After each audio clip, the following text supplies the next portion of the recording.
Gente, o Cabeça para Cima de hoje, ele cumpre uma missão. Hoje nós estamos falando sobre Outubro Rosa. Eu quero dar esse tema ao programa porque o Outubro Rosa, ele visa chamar a atenção de todas as mulheres para um problema que ele pode ser simples, como já foi dito aqui, inclusive pela Maria Helena, mas que ele preocupa, que ele ameaça.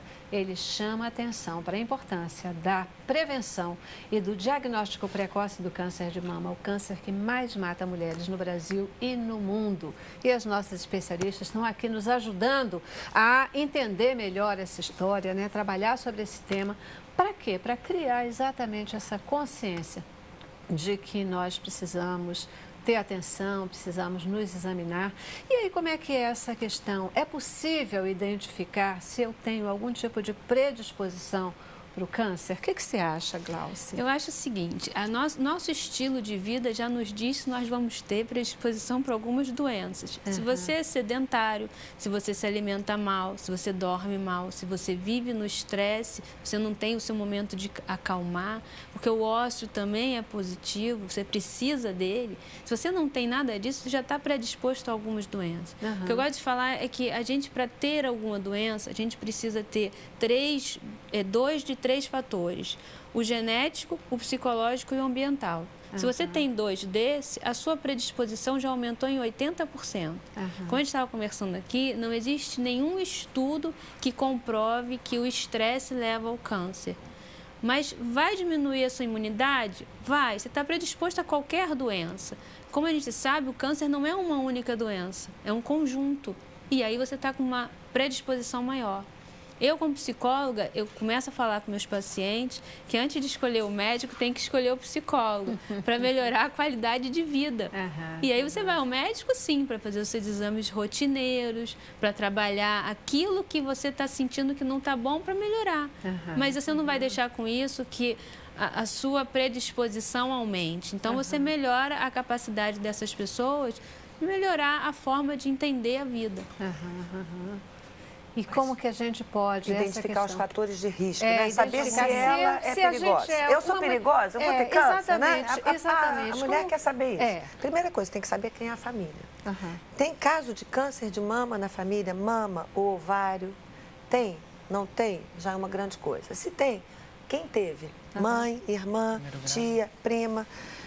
Quantas tiveram? Foi unilateral? Hoje nós sabemos que quem tem um ou dois casos na família, em primeiro grau, mãe ou irmão, ou mãe e irmã com câncer de mama e ou ovário, já é encarado uma pessoa de risco. A gente já pode suspeitar que é uma pessoa de risco. Se você tem um nódulo na mama, jovem, é um risco, porque esse nódulo nunca se sabe se é benigno, maligno, ou se pode ser um nódulo borderline. Então, deve-se procurar um especialista. Se a pessoa tem alterações no exame de rotina, já é um risco. Ou se está em uso de hormônio, de reposição hormonal ou de algumas pílulas. Então, esses são riscos mais estabelecidos, eu esqueci algum. E a obesidade e o sedentarismo são riscos hoje. Os mais estabelecidos em lifestyle é obesidade e sedentarismo. Que esses são riscos, são tão diretos no câncer de mama que hoje a gente sabe que no pós-operatório, no pós-tratamento do câncer de mama, logo que a gente descobre, eles têm o mesmo valor. O lifestyle, quer dizer, exercício físico, obesidade e sedentarismo, uma vez corrigidos, têm o mesmo valor de uma quimioterapia de tratamento. Gente, e a gente tem falado, né, quer dizer, nos tempos atuais, a questão da obesidade, ela tem vindo tão forte, né? Pela questão do tipo de comida, e a gente tem falado até muito sobre isso aqui, e eu sempre falo, tem que cuidar da questão da gordura, não é por estética, mas é por saúde. A obesidade aumenta muito o estrogênio circulante, fora outros hormônios circulantes, porque a gordura abdominal é transformada no nosso organismo através das aromatases, que são enzimas, em estrogênio. Então, aumenta muito o influxo de estrogênio, principalmente na mulher pós-menopausa, que tem menos estrogênio. Então, ela vai ter ela tem um ambiente da mama que está propenso a captar qualquer hormônio. No pós-menopausa, vai captar mais estrogênio, se tiver tendência, faz. E a gente acabou de ver isso agora no Congresso Franco-Brasileiro de Oncologia, que teve um trabalho falando sobre o quanto aumenta o risco de um câncer de um modo até geral, pelo fator da obesidade. Da obesidade, né? Isso é dramático. Vocês estavam falando, vocês citaram a questão de, por exemplo, né? Essa questão de eu tenho risco de ter câncer. Por exemplo, se a mãe teve um câncer de mama, se uma irmã teve um câncer de mama, essa questão do tipo de câncer, ele tem a correlação direta? Quer dizer, o risco é se a mãe ou irmã, alguém da família já teve o câncer de mama ou outro tipo de câncer também. Então, o câncer não foi de mama, foi um câncer no estômago, em alguma outra forma de câncer. Isso também indica um fator de risco ou não? A gente não, o que tem mais correlação é ovário e mama, né? Ovário, os outros não tem uma correlação. Tem Existem outras síndromes, né? Tem algumas outras síndromes, mas não uma correlação direta com o câncer de mama. Existem outras síndromes genéticas que juntam alguns tipos de câncer. Tem síndromes que englobam algumas leucemias, alguns tumores de intestino, mas são mais raras. Certo. O mais comum é o mama e o ovário. Né? E essa relação... É importante, esses pacientes realmente que têm história familiar importante, primeiro grau, homem com câncer de mama, na verdade, procurar um aconselhamento genético que ele vai fazer todo a anamnese do paciente, um mastologista também. Que a gente é que manda para vocês, na verdade é o mastologista, que é daí que a pessoa chegar, como é que a moça vai chegar no Exatamente. Que normalmente eles vão mandar. Sim, na verdade eles acompanham com o mastologista, oncologista, a gente acaba encaminhando para o aconselhamento genético para pedir BRCA, essas mutações genéticas, né? Então. E você citou, Ana Carolina, a questão do homem, né? A gente está falando aqui na mulher, a mulher é o câncer que mais mata mulheres, etc. Mas chamando a atenção aí de que o câncer de mama também atinge os homens. Existem homens. O histórico é menor, mas ele também afeta os homens. E também tem essa relação de risco, quer dizer, se a mãe teve um câncer de mama, o homem deve ficar atento, ele deve procurar também fazer um acompanhamento disso? Se tem um caso de tumor de mama masculino na família, já é um sinal para nós que aquela família é uma família de risco. Um homem que tem mãe, irmã com câncer de mama, mais uma tia, ele também tem que ficar preocupado porque ele é de uma família de risco. E tem um risco também de câncer de próstata, porque o BRCA quem tem essa mutação tem um risco de câncer de mama e próstata, então no homem também tem essa correlação. Então, se a mãe, por exemplo, se alguém da família, a mãe, né, porque a gente está falando aqui na mulher, na questão do câncer de mama, então se a mãe teve um câncer de mama, o filho, ele deve ficar mais atento e ter mais cuidado com a questão da próstata, é isso que vocês estão falando? Se na família tiver a mutação, né, se a gente souber que a paciente já teve história de câncer de mama, normalmente a gente investiga o paciente que tem o câncer, e ele tiver a mutação, então, sim, aí a família tem que ficar de olho. Como é que é isso, ele tiver a mutação? Porque, vamos lá, nossa pergunta original, né? Eu quero saber se eu tenho risco dele. Os pacientes que então, eu vou começar a olhar. Na minha família tem algum tipo de histórico. A minha mãe teve um câncer de mama, então eu já devo ficar ligada. Esse é um ponto de atenção, que é um dos fatores, né? Como você tinha colocado aí, que é a possibilidade do fator genético. Eu, mulher, eu, homem, devo também já ficar atento e considerar que eu tenho uma possibilidade também do câncer de mama ou do câncer de próstata? Existe esse tipo de relação ou não?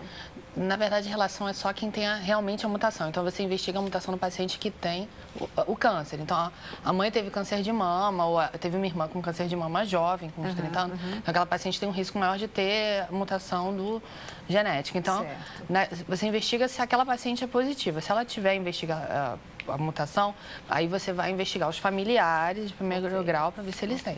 Então, assim, depende se for um BRCA2, né, a mutação, pode ter correlação com câncer de próstata. O BRCA1 é realmente câncer de mama e ovário.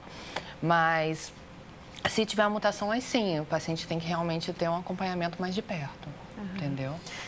Não só um familiar com câncer de mama, o homem tem que ficar preocupado. Se tiver uma história familiar importante, sim. Perfeito, perfeito. Como é que a gente pode agora, sabendo que tem esses fatores de risco, né, considerando as questões, como você colocou até, né, já tem dois, né, ambiente, genética e psicológico. E o psicológico, né?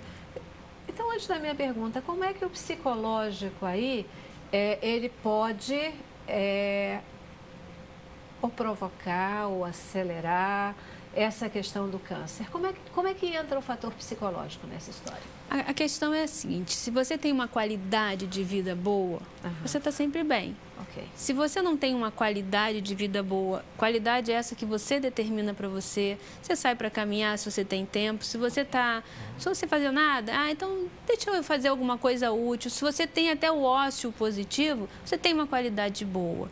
Mas se você é uma pessoa para baixo, triste, desanimada, depressiva ou extremamente ansiosa, que também pode ser o contrário, se você vive o seu tempo de uma forma que você não tem tempo para você, é óbvio que você vai mexer. A gente tem uma área da psicologia que chama-se a psiconeuroimunologia, que fala muito disso, que está ligado. Os seus aspectos, apesar de a gente não ter trabalhos que comprovem que a sua imunidade pode levar você a ter um risco aumentado de ter câncer, a gente sabe que pela psiconeuroimunologia, os seus aspectos endócrinos, comportamental e aquilo que você está pensando, com certeza, vai levar você a ter risco aumentado de todas as doenças. E o câncer não é uma única doença. Eu vou concordar discordando, tá? Claro. Concordo com isso tudo. Agora, tem uma coisa que a gente não pode deixar de levantar para quem está escutando. Não adianta você estar felizinho, achando que está bom, que fez ginástica, você é calmo, não sou ansiosa, sou linda, sou boa para todo mundo, faço oração de manhã e porque eu faço ginástica e não engordo. Mas tem que fazer os preventivos. O risco é exatamente o mesmo. I am sorry. I am sorry. Adoraria dizer... Todo mundo fazer terapia ou não, vai para a igreja e fica lá meditando, vou virar monge. Não adianta virar monge. O monge vai ter câncer de mama. As pessoas felizes têm câncer de mama, infelizes têm câncer de mama. As pessoas de sucesso têm e as de falta de sucesso também têm. Os ricos e os pobres. E não adianta. É claro que se a gente vive melhor, se eu tenho mais recurso físico, emocional e psicológico, eu vou enfrentar melhor qualquer doença. Eu entendi qualquer virose. Mas eu não vou evitar de ter um câncer. Eu entendi que foi exatamente tem que ter detecção. Linha, eu também entendi, mas eu estou explicando. Perfeito. Porque às vezes a gente fala, a Glaucia, ela trabalha conosco, ela sabe disso. Mas eu estou falando, eu concordo com tudo que ela fala, só discordo assim. Não adianta fazer isso tudo e não fazer mamografia anual com 40 anos. Você pode ter uma qualidade boa e pode ter uma qualidade ruim. Você aumenta se você não vai fazer os exames preventivos. Eu entendo que a Maria Helena está colocando aqui, mas e entendo que você coloca e eu vou agora me aliar a você, tá? Entendendo que é um dos fatores. Sabe por quê? Porque a Bíblia, ela diz pra gente assim, que o coração alegre aformoseia o rosto. Então, é de fato um fator, né? Que quando a gente é feliz, quando a gente está contente, isso reverbera, né, no nosso físico, no resultado daquilo que acontece conosco. Agora, é isso aí. Mas a Bíblia não adianta pensar que só porque eu estou feliz... Orar e vigiar. Vigiar. Orar e vigiar. Não vigia a mama, não. Não faça mamografia anual. Tem que fazer os exames, tem que se cuidar, tem que olhar para os outros fatores de risco, tem que cuidar da alimentação.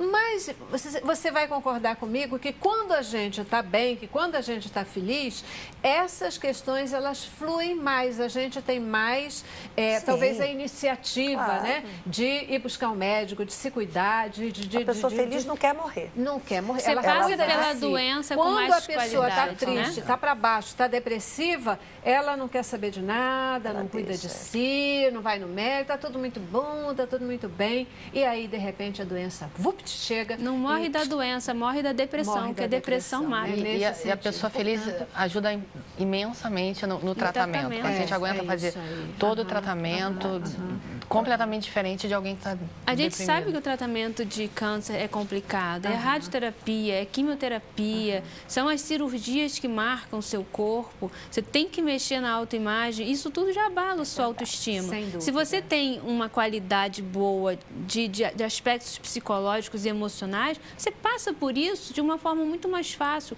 É fácil, inclusive, para o médico tratar. Você sabe que isso diminui muito aquela paciente que é chorosa, queixosa, e que, no fundo, a lesão dela, às vezes, é menor do que uma que tem uma lesão enorme e que passa por isso...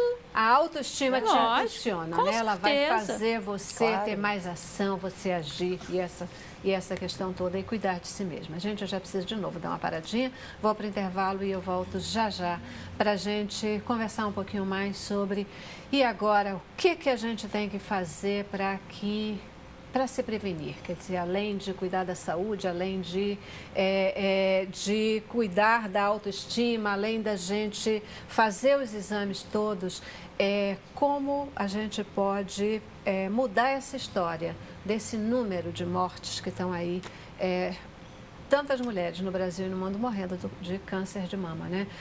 Como provocar essas mulheres que ainda não se cuidam a chegar junto e olhar para si mesmas e fazer o que precisa ser feito. A alimentação pode ajudar?